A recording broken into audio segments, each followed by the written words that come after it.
This is just Zach and Spirit Show. Possibly because I really tried to get my hands on everything that was, every reference or every publication that was mentioned in the book. I tried to read up on everything, and I don't know if you've ever gone through the trouble, but I literally printed out data reduction and repeat buying and read it all from cover to cover. And to be honest, that was actually even more. I think that was so. How Brands Grow is a great book, but for me, after reading Repeat Buying, I thought that was a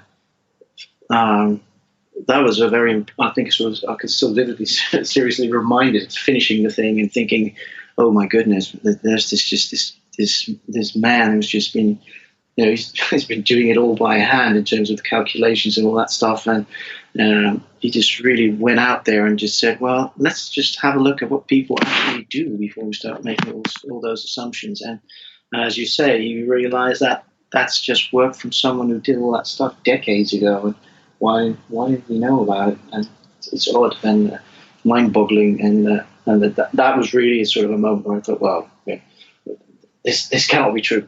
I at least want to be part of a group of people who's really trying to change some of that, because we'll all be in a better place. We'll be spending our money much more wisely and wasting less of our time.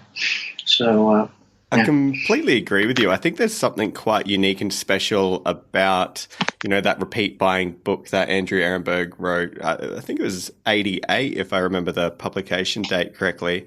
And it's even older. It's even older than that. I think 72 is when the first book came out. I must have been reading the second edition or something. Yeah.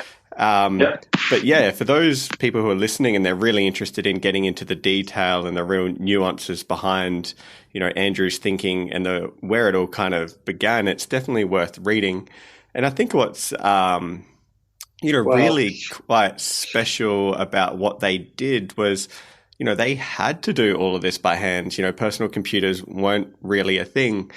I remember when Kathy Hammond visited us around 3 years ago now, and I was talking to her about her the original brand user profiles paper that was published in 96 in European Journal of Marketing. And I was talking to her about the analysis and how she did it and how she came up with the ideas. And when it actually came to running the analysis, she had to book time at the one university computer and then had to write a script for it and had to pull these giant films that contained all of this data to then put into the computer with the script. And you'd book this time and you'd come back and they'd give you the output.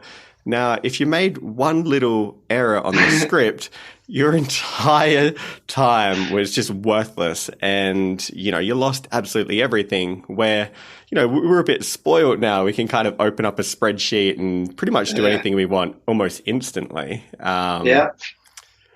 It's impressive, isn't it? Yeah. And because you read the old stuff and you're like, oh, they only looked at 10 brands for, one category. But that would have taken a lot longer than it would take me to look at, 100 brands in 10 categories.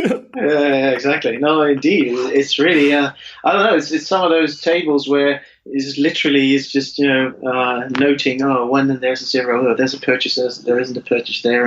And just that must have been, as you say, grueling work of, I don't know what you feel like after looking at a spreadsheet for a whole day, but this must have been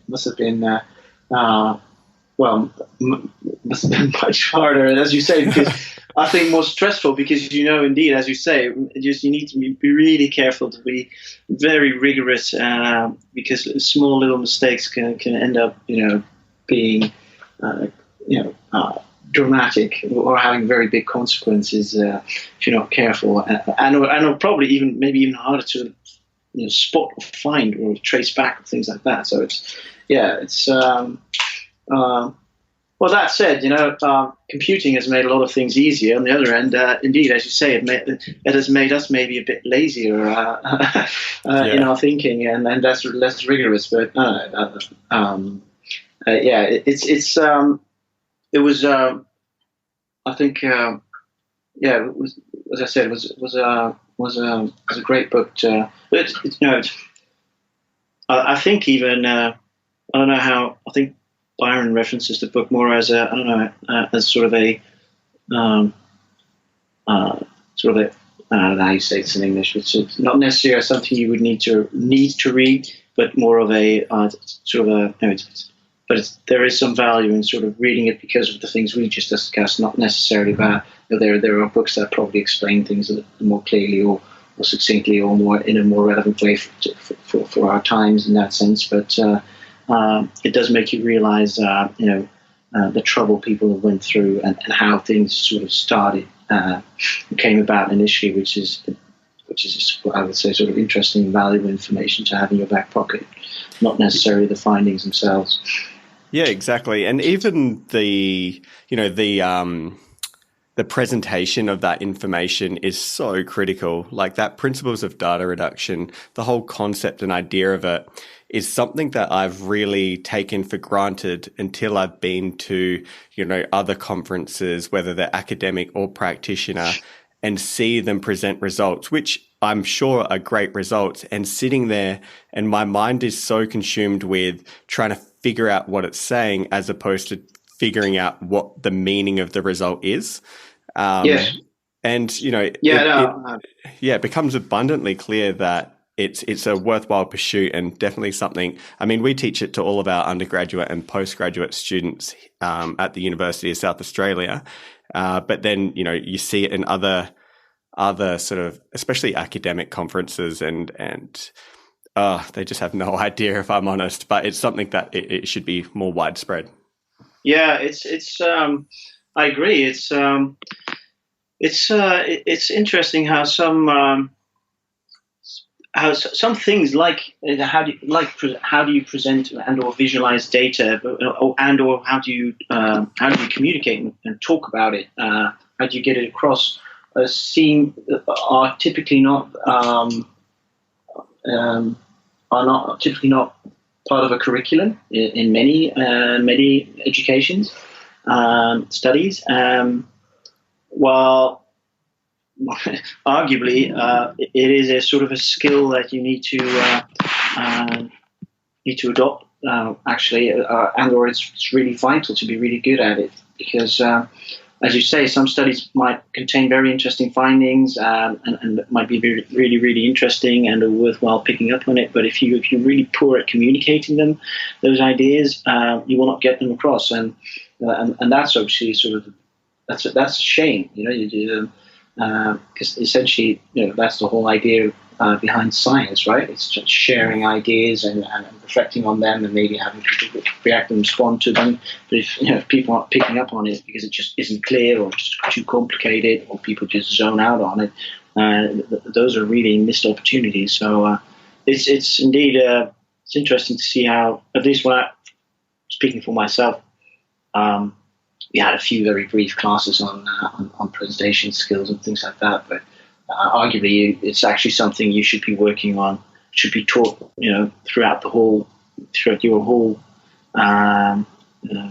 course, period that you're studying throughout all the years that you're studying there, and progressively, dig deeper on the and just hone those skills even more. I think if I look at what I'm doing as a professional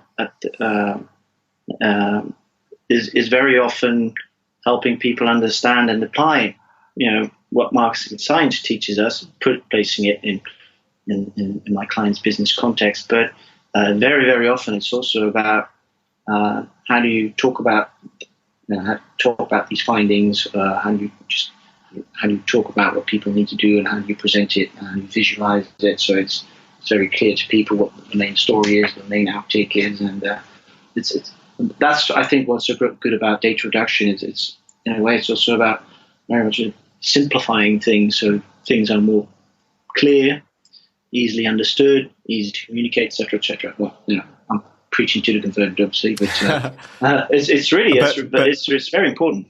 But not necessarily everyone who's listening would know about these principles and the way that it could help them in their career, get across the key findings for, whether it's other academics or people within their organization or presenting their results to industry.